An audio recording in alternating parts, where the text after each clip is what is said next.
My Immortal is the quintessential piece of bad fanfiction. A story so notorious that the very concept of bad fanfiction immediately conjures up mention of it in virtually any circle. Much like discussion about bad movies inevitably breaks down into someone screaming quotes from The Room into the middle distance in a terrible impression of Tommy Wiseau's allegedly a thing accent, My Immortal is a guarantee whenever bad fanfiction comes up. It's risen above the entry-level masterworks like My Inner Life and The Goku and Frankfic, and with its sheer fame completely obscured the deep cuts of a 4am fanfiction.net binge where you discover frightening things about yourself better left unknown. Regardless of a person's fandom or even how into fanfic they are, they likely understand the story to be the utter distillation of everything that can be terrible about fanfic, if only by reputation. There's something for everyone. Whether the dark specter of a writer's own teenage shames, a look back to their embarrassing high school emo phase, or just something bad to cackle quotes from and spiral off into dramatic readings of. No fanfic has ever united people to cross barriers of fandom so easily. And it's all a lie. Hey there, I'm Mothman, and I've spent the past 8 years obsessed with My Immortal to a wildly unhealthy degree. I must have read it dozens of times over the years, and it has become my goal, my passion, my fucking crusade to prove to the world that this is a trollfic through the evidence hidden in text. Over the years, I have hosted convention panels about bad fanfiction. In 2015, I wrote a 2,000-word piece explaining my evidence to people after years of just groaning and sighing at them. Then, unsatisfied with that, I wrote a 14,000-word piece explaining my evidence to people again, but harder. There are people who I swear aren't me, who have called me the world's foremost My Immortal scholar. Again, I swear, these are people who aren't me. Now, in the year of our Lord, 2017, I'm putting that 14,000-word testament to all the ways in which I have disappointed my mother and all the hope she had for me into audio form, but extended and revised with new evidence and new arguments because I am never happy. And this was supposed to be me being all hot shit and proving that My Immortal is completely phony and being all right as fuck before the big reveal. Because earlier last month, the author of My Immortal re-emerged. I was at the center of a bunch of drama about the situation, and then I sleuthed around hours of tedium into piecing all the dots together and tracked down who the author was, and that she had a book coming out next year that would touch in part on her writing of the story. I even got to speak to her a little bit, but she wasn't telling anyone if it was fake or not. I thought I had a 9-month head start on laying even more groundwork to prove its falsehood, so that then, when the book came out and she said, "Oh yeah, it was fake, you guys," I could dance around screaming, "I told all you motherfuckers, I am the rightest and most smartest person ever," when it was confirmed. And then like that reporter who chased that story about Donald Trump Jr. meeting with Russia and was just flabbergasted when Trump Jr. tweeted out the email and publicly admitted to committing crimes right there, it all came crashing down. The author tweeted mere hours before this part is being recorded that it was a trollfic. All my plans and my hopes came crashing down right the fuck around me. And I ordered a $150 microphone to record this that only had come yesterday. But I can't let this stop me, because I am fucking stubborn. And I just spent a lot of money to have the story slip right out of my fucking hands. And since I have all these words and all this proof, I'm going to lean into the tailspin. This is not going to be an essay discussing how My Immortal's fake and proving to all of you that it is.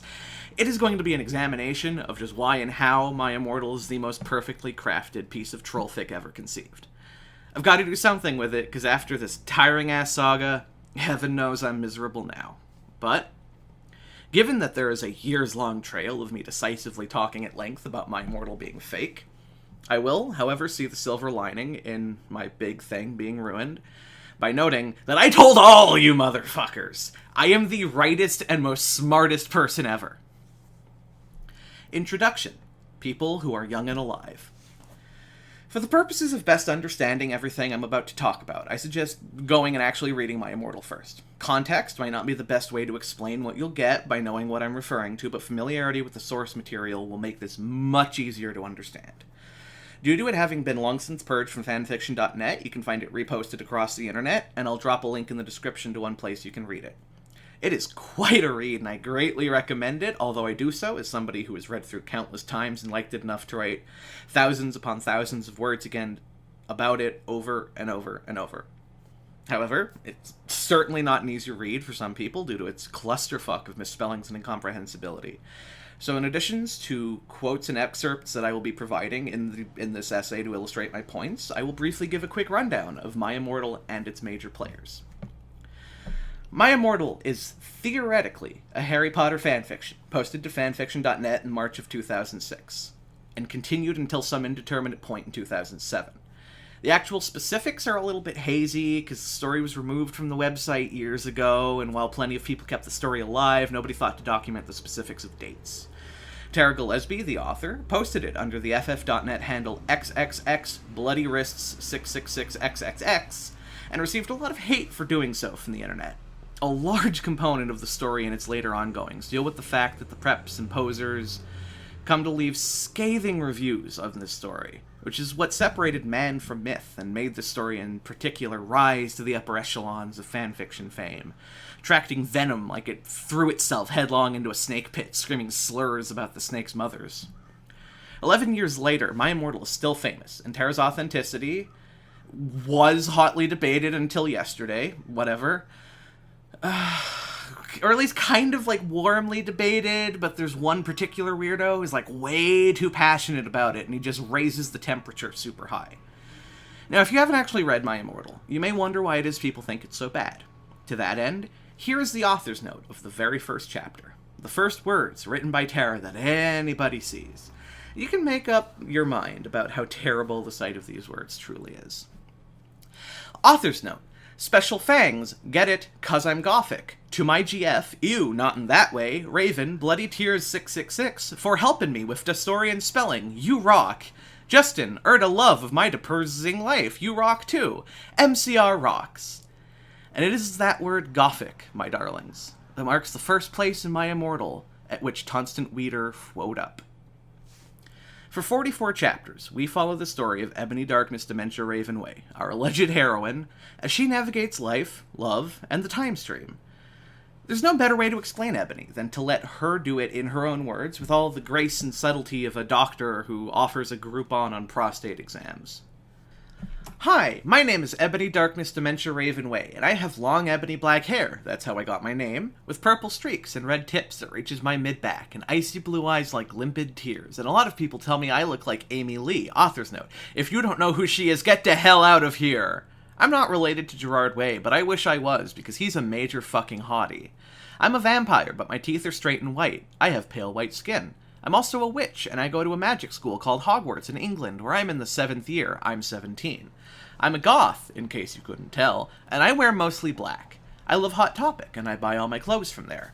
For example, today I was wearing a black corset with matching lace around it, and black leather miniskirt, pink fishnets, and black combat boots. I was wearing black lipstick, white foundation, black eyeliner, and red eyeshadow. I was walking outside Hogwarts. It was snowing and raining, so there was no sun, which I was very happy about. A lot of preps stared at me. I put up my middle finger at them. This is the first paragraph of the fucking story, and it is also the longest paragraph in all 44 chapters, saying so much and yet so little about our protagonist. We know almost nothing of the personality she's alleged to possess, but we do know that she wishes to be familially related to Gerard Way because she finds him attractive. This monstrous violation of show don't tell is delivered like the literary equivalent of throwing a brick embossed with the word protagonist at the reader's face. Dumping all of the characters' description in such a brute force manner to open the story is an amateur misstep so pervasive it's almost a prerequisite for a story like this. If My Immortal opened up in any other way, it would not be the story it is. And it probably wouldn't be as famous either. Think about how iconic the My Immortal paragraph is. How people twist and edit it to make fun of other characters, like Kylo Ren, or that time Jared Leto did a bad Heath Ledger impression of a bad Tom Waits impression. More famously, in recent times, it's even been used to take the piss out of YA fraudster Lanny Sarem in a sequence of events that actually help drive the uncovering of Tara in a weird domino effect. It's an easy way to make fun of something because it's so perfectly structured to be bad. It's not only amateurish, it's obsessive in the weirdest places, offering up more description for clothing and makeup than anything else, which becomes a running theme in My Immortal. The only thing missing from it is talking about how it's a dark and stormy night, and that would almost be too perfect. Ebony's story is one of romance and adventure. In the course of the story, she falls in love with Draco Malfoy, becomes embroiled in multiple love triangles, is threatened and coerced by Voldemort into trying to kill Harry, has a whole lot of poorly written sex, goes shopping, goes to concerts, has more poorly written sex, watches other people have poorly written sex, goes back in time, and while she's back in time, you fucking guessed it, more poorly written sex. Very few characters from the original Harry Potter canon make the transition into My Immortal unscathed. Draco actually comes out pretty much just kind of Draco, or at least like the fandom-y, sympathetic, leather pants-clad version of Draco that 10 years ago was utterly fucking inescapable. But the same can't be said for everyone else. Let's see what happened to titular wizard guy, Harry Potter. In the Great Hall, I ate some Count Chocula cereal with blood instead of milk and a glass of red blood. Suddenly someone bumped into me. All the blood spilled over my top. "Bastard!" I shouted angrily, but I regretted saying it when I looked up, because I was looking into the pale, white face of a gothic boy with spiky black hair with red streaks in it. He was wearing so much eyeliner that I was going down his face, and he was wearing black lipstick. He didn't have glasses anymore, and now he was wearing red contact lenses just like Draco's, and there was no scar on his forehead anymore. He had a manly stubble on his chin. He had a sexy English accent. He looked exactly like Joel Madden.